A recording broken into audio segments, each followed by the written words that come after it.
प्रधानमंत्री नरेंद्र मोदी के जन्मदिन पर सेवा पखवाड़ा के अवसर पर आगरा में ताजमहल के पश्चिमी गेट पर स्वच्छता अभियान चलाया गया। पर्यटन मंत्री जयबीर सिंह ने ताजमहल के पश्चिमी गेट पर कार्यकर्ताओं के साथ स्वच्छता अभियान चलाया।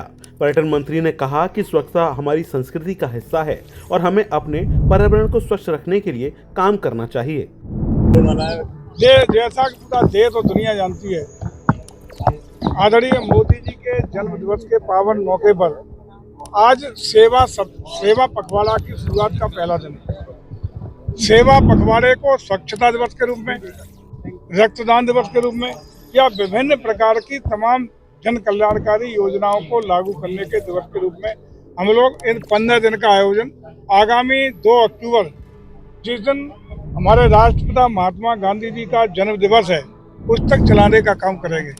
और इन 15 दिनों में अंतिम छोर का व्यक्ति, जिसको कोई पूछने वाला नहीं, जिसका कोई पुरस्कार लेने वाला नहीं, जिसको कोई लंबी आज़ादी के अंतराल भी जिसकी बेहतरी के लिए कोई प्रयास नहीं हुए, उसके जीवन में मुस्कान आए, उसके जीवन में एक नई सकारात्मक रचनात्मक पहल हो, ये प्रयास भारतीय जनता पार्टी का संगठन और पूरा देश आज से शुरू करने जा रहा है। इसी परिप्रेक्ष्य में आगरा की इस ऐतिहासिक धरती पर आज सफाई अभियान के तहत इस कार्यक्रम की शुरुआत हमारे सम्मानित माननीय क्षेत्र के विधायक जी, हमारे जिला पंचायत अध्यक्ष जी, हमारे अन्य सभी पदाधिकारी और जिला प्रशासन के साथ ये शुरुआत की गई है।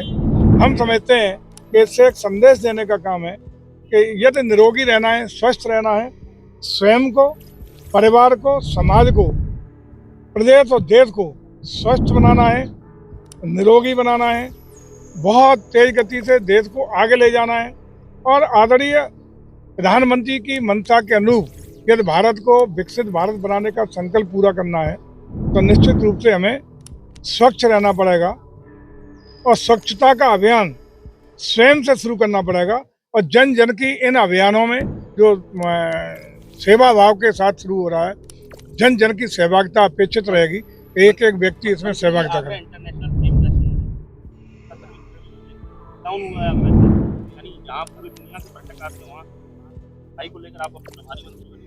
यही तो हम लोग आज प्रयास कर रहे हैं।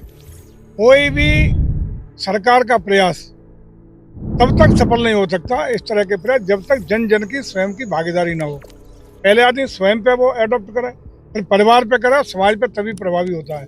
आज जो शपथ भी इसके बाद लेने का काम किया गया है, उसका भी आशय यही है कि जन जन की सहभागिता और भागीदारी जब तक इन अभियानों के तहत नहीं होगी, स्वयं का जुड़ाव लोग नहीं करेंगे, स्वयं स्वच्छ रहने का प्रयास, स्वच्छता बरतने का प्रयास, गंदगी न करने का प्रयास, तो गंदगी न होने देने का प्रयास नहीं करेंगे, तब तक इस तरह के अभियान कभी सफल नहीं होते। कहा जाता है कि प्रदेश में डबल इंजन की सरकार है, अखिलेश कह रहे हैं कि डबल इंजन की सरकार नहीं, डबल इंजन की तकरार है, क्या कहेंगे?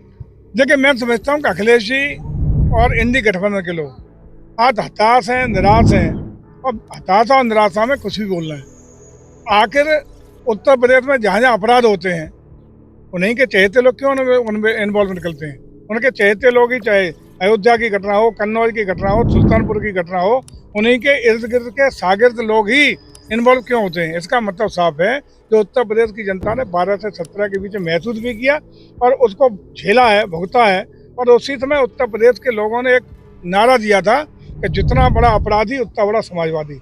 इसका मतलब ये इनके अखिलेश जी के गिरोह के लोग जब तक उत्पीड़ित पुलिस के द्वारा जब इन पे कार्रवाई होती है, जब जब ये गुंडई करते हैं, पुलिस के खिलाफ कार्रवाई करती है, तब तक उनके सरदार के रूप में उसका रिफ्लेक्शन अखिलेश जी देते हैं। नाम आया डकैती में, अखिलेश यादव उनके घर गए, जब पुलिस ने उनका वीडियो भी जारी किया, क्या कहेंगे? मैं यही तो कह रहा हूँ, उसमें तो डकैती का जो सोना डकैती में गया था वो भी रिकवर हो गया है।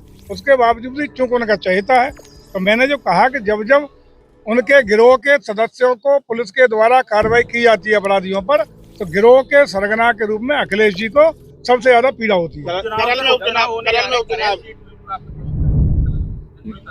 क्या लग रहा है? 10 सीटों पर उपचुनाव उत्तर प्रदेश में हो रहे हैं।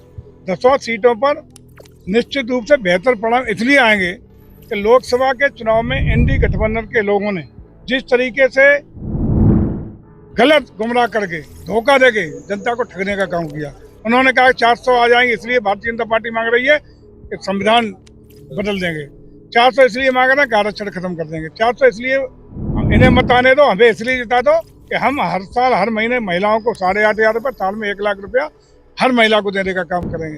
फार्म भरवाए गए, आज महिला बेचारी सड़कों पर अपने को ठगा सा महसूस करके घूम रही है। अब लोग जान चुके हैं कि हमें धोखा मिला, हमें ठगा गया, और आज उत्तर प्रदेश में देश की जनता इंडी गठबंधन के बहकावे में आने वाली नहीं है।